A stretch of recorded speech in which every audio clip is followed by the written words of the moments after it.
I love making risottos at this time of the year. And, you know, risotto is just rice, so it sounds fancy, it sounds elegant. People love seeing it on a menu and eating it when they go out. But it's rice. It's also a great, affordable way to entertain. Today I'm going to show you one of my newest and one of my favorites. I made it once, and I cannot get enough of it. Bacon and butternut squash risotto. Delicious. So we're going to start by roasting our butternut squash. The smaller you cube it up, the quicker it'll roast. I've got the oven on 400, 4 1/4, somewhere in there. You peel up the entire squash, cut it in half, and then quarter it, slice it, and dice it. Throw it onto a baking sheet, and we're going to dress it with salt, pepper, and a little bit of grated nutmeg, and a drizzle of honey. Now, we're going to roast this about 20 to 25 minutes.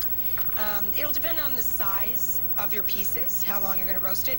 You're going to roast it until the edges of the butternut squash start to caramelize and develop their sugars.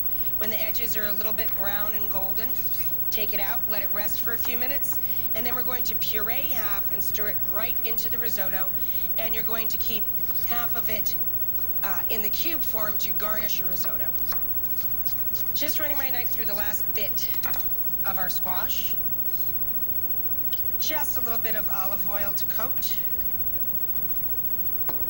Salt, pepper,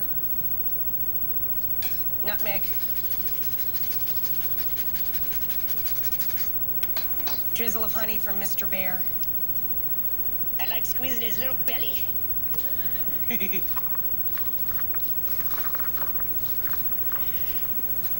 Pop her into the oven and away she goes.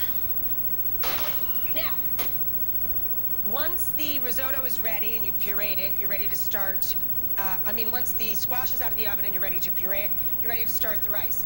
Risotto, if you've never made it at home, is very easy, and from the point you begin adding liquids, it takes exactly 18 minutes. So start to finish, you're only in the kitchen 20, 25 minutes.